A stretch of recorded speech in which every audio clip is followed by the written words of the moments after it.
Welcome to Tea Time. This is T. Tommy Watt, and this is E. Elijah, and welcome back. This is the third episode of Tea Time. Episode 3. And before we forget, grab a tea. Grab a cup of tea. Grab a cup of tea. And we both have tea today. Tetley's. Matching cup as well. There are other brands available. Sponsor me. We've gone for an Earl Grey. That is the household tea. Yeah. Because my mum is into Earl Grey and naturally just passed that down onto us. And fun fact, I didn't start drinking Earl Grey properly and knowing what it was and how to drink it properly until I met Tom. Oh my goodness, yes, because what did you used to do? I used to have the classic... you used to choose like herbal tea? Yeah, because it's got a fragrance to it. So I didn't think it would go well with milk, but that's why I'd always have English breakfast, because I know English breakfast is the one that you have milk with, right? Oh yeah. I thought you were going to say you did. No, that's a bit weird. That's too much. That's odd.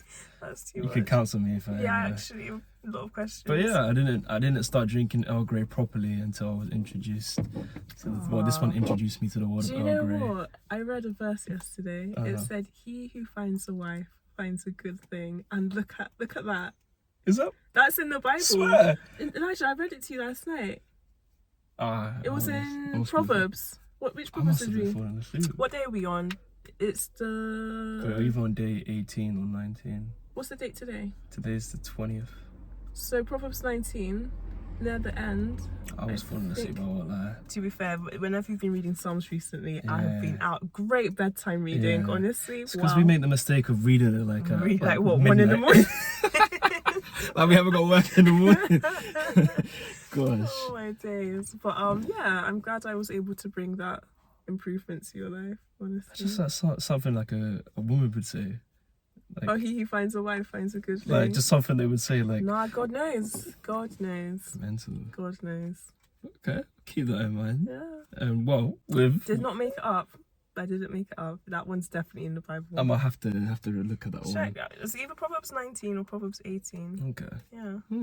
All right. Well, speaking about the Bible and Proverbs and wisdom and all of that. Gosh, I'm having a coughing fit again. It must be the car. Do you reckon? We're gonna start off as we did last week with the cards, and for reference, it's the Christian culture cards. There we have it. We know it's the wrong way round, but the image will be put there again so you can see it. But yeah, we're gonna start off with the Christian culture cards, and this week's a bit different. So why is it a bit different? It's a bit different because we're going for a different color in the pack. These ones are stories, and also it's going to be Elijah asking me. Although if you have a story that's relevant to whatever you pick, please do. Of course, I'll add on. You have to. So, all right. So I should have been doing that too. Oh wait. Because you're asking me. Okay. I'm gonna go for this one here. And this says, so let's discuss what are some ways that Christians and the church can support members experiencing significant life changes? Oh, that's a deep question. Whoa. Wait, what was the question? Yeah, again. Sorry. It was so deep in whether she just completely forgot it. So what are some ways that Christians and the church can support members experiencing significant life changes? Asking them what they need. I think sometimes people at church can be bad at actually making genuine connections. It sometimes feels very much like a Sunday relationship. Like outside of Sunday, I ain't checking for you type of thing. Like, and I remember when I was younger, I'd sometimes feel awkward bumping into people from my church because I'm like, what am I supposed to talk to them about outside of... But I'd also say another thing that can be done by Christians and the church is maybe not over spiritualizing everything. I think one thing that can put people off going to church friends or Christian friends is that, this is a real life story actually. Someone I knew had dementia. They've unfortunately passed away recently. It was actually really difficult. Like, they were basically like a church grandma basically. Yeah. And someone in the church who hadn't seen them for a while was told, this person has dementia, and probably told that they may not have long to live.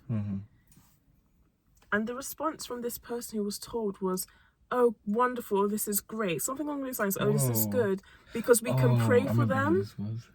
because we can pray for them. So this is, and this is why people sometimes don't want to come to Christians, because how can that be your response to, I know in the Bible it talks about finding joy even in trials, but it's not, it even says there's a time for everything. So that was not the time to say, oh, it's good that they've got dementia, because it means we can pray. It doesn't have to be a good situation for you to pray for something. You can be mourning and weeping and still use prayer to get through. So I think that's just to put an example. I think don't over spiritualize everything.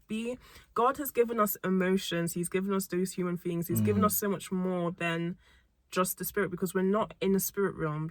We're not in the spirit realm. So it's kind of like, use everything else you have, use your mental, use your psychological, your emotional, whatever else you have to connect to people. Because imagine someone is going through that kind of heartbreak of like, this person doesn't really remember who I am, these memories I've lost, and you're telling me good because we can pray for them. You've shut me down. Like that's not going to make me feel like you can understand the pain I'm going through. So I think that's going to be just my go-to, is don't over spiritualize everything, because not everyone's going to be in the same place spiritually, first of all, but also it's going to make people think that you're not maybe necessarily genuine, because you're not trying to see them for where they are at and kind of meet them there and help get them out of that space, rather than just, wonderful, we can pray. Like that's no, it's true though about that, like over spiritualizing. I think, and when you were talking about that example that you mentioned, the thing that came to mind for me was something I came across. It was like a few weeks ago, or maybe a few months ago actually, but it was the story of, it was basically like you know when they do like stories about like God intervention and stuff like that, but this particular story was this person that was on basically like a rock in the middle of the sea or something like that, just stranded in the middle of the sea, and this guy's praying to God. Like, it's not a real person, it's just a story. Oh, it's just, I think I know what you're talking about. Like praying to God, oh God, help me, basically come rescue me, I need your help. And then a person, like, I don't know, like a lifeguard comes, and he's like, nope, I'm waiting for God, he's gonna come rescue me. And then a boat comes, and like, nope, I'm waiting for God, God's gonna come rescue me. And eventually, basically all these helps come, and this person is just denying the help because he's saying, oh, you know, God's gonna come and rescue me in this miraculous way. And then at the end of it, this person drowns, goes to heaven, and he's like to God, why did you not come and save me? And he basically is like, you're a fool, because I brought all these things for you to come save you and rescue you, and you didn't respond. You didn't use your human logic, your human understanding and reasoning to know not everything happens miraculously. And in that situation or scenario that you just mentioned there, I was just like thinking, like, gosh, like we really forget to, as you said, like connect and empathize on a human level. Which, you know, that is a basis for us understanding in terms of, like, if we're talking like spiritually, but on a human level, like there needs to be that connection. And I think you're totally right. Like you hit the nail on the head in terms of people need to, and the church need to be more willing to just ask people what they need. Ask them what they need and just be there to supply where you can. And I think that's really important as well, just knowing your boundaries too. And your limits. And your limits, because often, and it's true, like we should give without, you know, wanting anything, or just give as much as we can and freely as it says in the Bible. But at the same time, we have to remember our own limits as well and protect our own energies too. Because unfortunately, there are people out there that will ask and ask and ask, and we can't give. It says pour from, pour from your overflow. Don't pour when you're empty. And I think a lot of the times, and I don't know if that's the nature of Christianity in some sense, we are often the people that are selfless and try to give 100% even when we're running on 0%, and that's so difficult to do.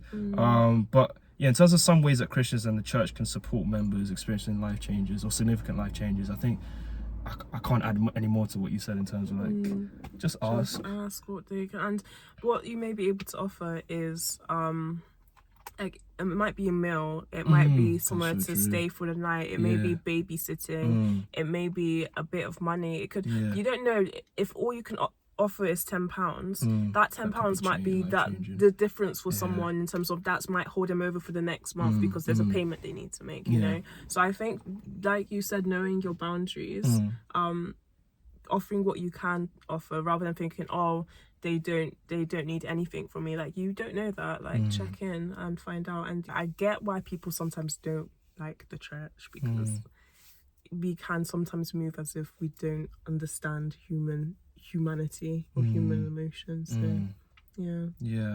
and when I say we, I don't mean we. But as a church. As a collective. Yeah. Yeah, I agree. It's just, I don't know. I don't know to add more. But I think that really says it all. Listen, we can't fix the world. I can't. There's not more I can say on that. But yeah, just use that. Like, use the thing that's been given to you. Understand. Show empathy, and realize it's not always. Well, obviously the spiritual realm is always there, but there's times for the spiritual side of things, but sometimes just like connect, just find that connection. But yeah, I think that was a good discussion on that. That was quick as well, because I was like, I thought this was deep, but really it is just about, honestly, sometimes just be normal. just be normal, connect with people, ask how they are, and cool. So what we'll do is we'll move on, get rid of that. Thanks for that. I'm gonna open these biscuits. I was gonna ask when we were gonna open them up, because ASMR, hold on.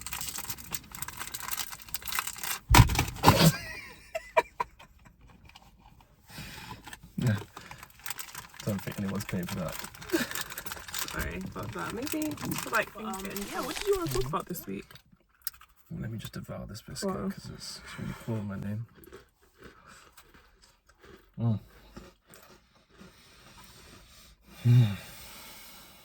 Sugar. Right. Today.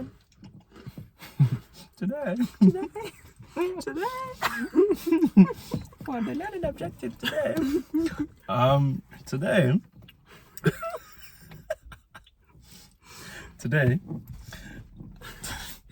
I want to.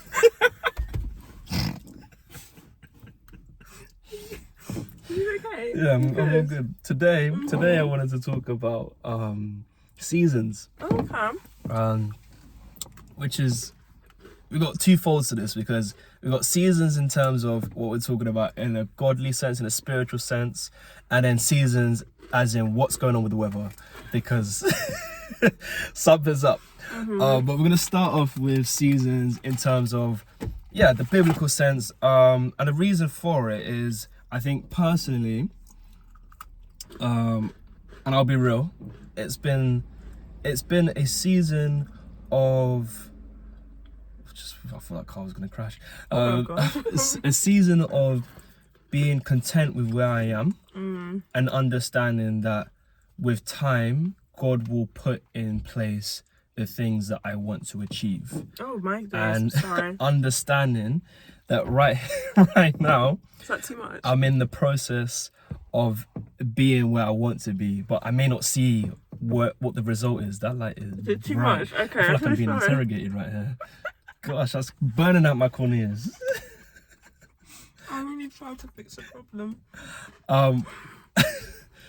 All I can see is the light. So it's a season of light, apparently.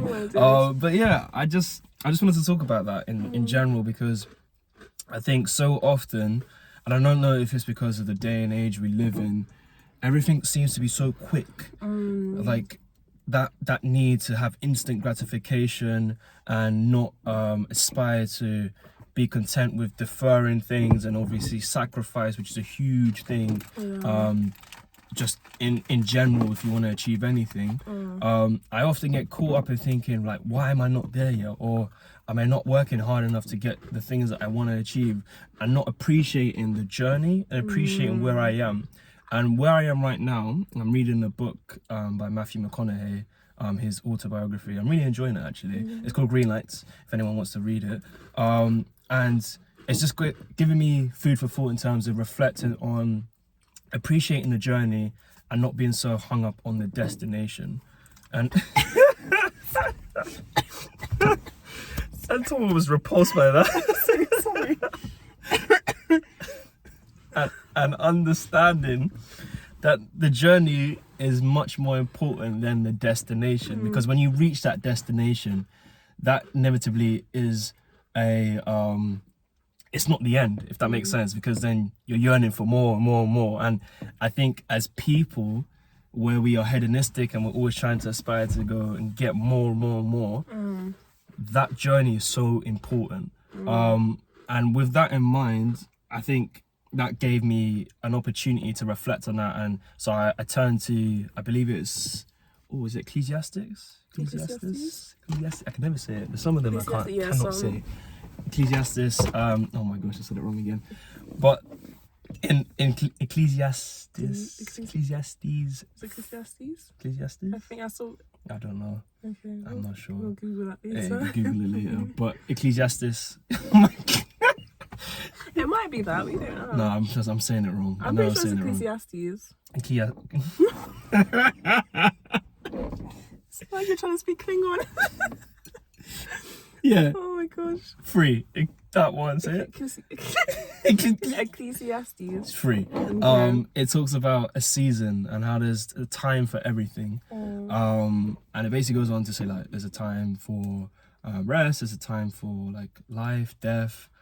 Basically contrasting the different sort of elements in life. And as I'm saying, just appreciating that there are seasons for different things, and putting your trust in and faith in God, knowing that He has those plans to ensure your benefit comes to everything that you do. But understanding as well, there will be times where you're going to be in the trenches, you're going to be struggling, and you're going to feel as though there's a point of stagnation, but that's okay. And I think for me, where I am, I'm like, I wouldn't say I'm stagnated, because I don't think that's the right word, but more so it's just like I've settled into just this season I am in right now, which I'm not used to. I think that's because of my background of having to always like graft and chase and to get to a point where I am now and not appreciating. This is what I've asked. This is literally what I've prayed for. This stability, the opportunity to just have a job that is like centered or helps me in terms of my routine and what I want to achieve. But yeah, that's been on my heart this week especially, and that's why I wanted to kind of bring it to tea time. Yeah, it's interesting you mention that, because I keep seeing recently that like where you are now is usually somewhere that you've prayed for, and you don't have the problems that you were trying to get at. Like for you, literally, I know I've seen firsthand that you're always trying to find the next place to grow into, the next opportunity, the next, what's the next challenge type of thing.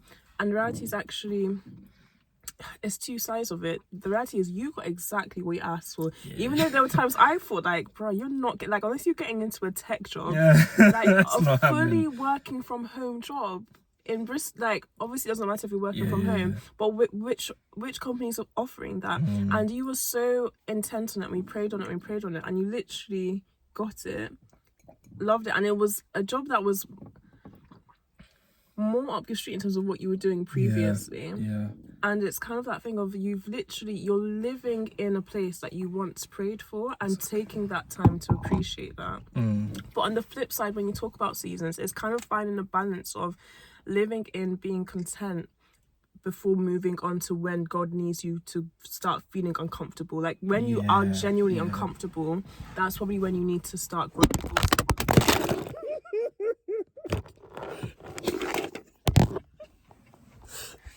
Well, oh my gosh. We're just gonna have to have our corneas, but I can't see anything right now.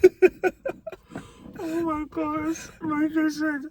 What was I saying before we blinded ourselves with being content, and then growing into the next thing? That level of discomfort. So I would say definitely. And there was an analogy. No, it was not an analogy, and I wish I could remember who it was so I can actually credit them.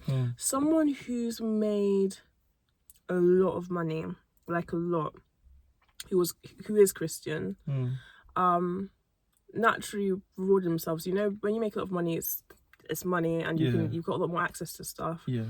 and he bought a really nice car Uh-huh. and doing all the nice stuff, and he felt so empty. Now, not everyone who has that lifestyle feels empty, because if that's what your priority is, you're gonna feel like you'll fall up on that. However, because he had a purpose higher than the material, he realized that he had the nicest car. First time he drove it, like a little kid. Second time, it's like, yeah. 10th time, it's like, yeah, it's my car. After driving it for so long, he found that he wanted the next nicest car, or he wanted to keep up with whatever the new releases were. Like, he was never content anymore with the fact, like, you've got this Jag, you've got this Ferrari, you've got this Lambo, you've got this Merc, like, whatever it is, he would always want the next new thing. And he realized that he was no longer chasing his purpose now, and that he was becoming numb to the things that excited him in life. Like, if his priority was focusing on, okay, what's the next thing, you're not appreciating what's actually truly important and what's of value. And it took him starting to become numb to the actual expense of life, that he decided he's going to go back to his original car, like whichever car his parents gave him when he was younger, went back to just driving a Toyota around, because he got to the point where it was like, they all do the same thing, like, well and truly, like, there's going to be a quality to the engines and stuff like that. But if people are honest with themselves, unless you're a real motorhead, does that really matter? And he got to that point, it's like, it doesn't matter. I'm just feeding into something that's never becoming fulfilled, because I've diverted my attention from the purpose of enriching other people's lives to, oh, look at the latest car I'm driving. And I think that's a problem with being constantly focused on how much can I get off this season, instead of appreciating, do you know what, the reason it's raining in this season is because my soil needs nutrition. The reason it's windy in the season is because I need some things to come out of my life. The reason it's sunny in this season is because I can enjoy the fruits of my labors. Like, there's a reason for each season. You don't always have to keep chasing, you don't always have to keep growing. Even Earth, things die before they come back to life again. Do you know what I mean? Like, we don't need to always consistently be growing, learning, moving, because you won't appreciate whichever season you're in for the season it is. So I think I like that. That was straight up. I was literally on there. I was like, okay, the weather analogies as well. I was like, yeah, wow. Yeah. That is food for thought. Like, I thought about it, but not in that sense. Look at you. But yeah, I just want to go back to that, and that story you spoke about, that person obviously like upgrading and stuff. There's something I read the other day from another book that I've been reading. It's called Atomic Habits. Anyone that knows any, efficiency books or whatever, like Atomic Habits is basically one of those books, like a must read. And there's this concept that you kind of were like touching on, which is basically called the Diderot effect. Diderot? I like Diderot that. effect. Diderot. And it's, I'm gonna probably butcher this, but it's the understanding that, like, say if you get something new, you want other things to basically accompany that newness. Okay. So it's like a domino effect. So say for example, you bought a robe, a brand new robe, and this is basically like the story of the Diderot effect. You bought a brand new robe, you may want to buy some new paintings to go into the house, you may want to buy new cups, you may want to buy a new, I don't know, furniture, to complement you don't ever stop, because it's always a constant process of, that's the newest thing.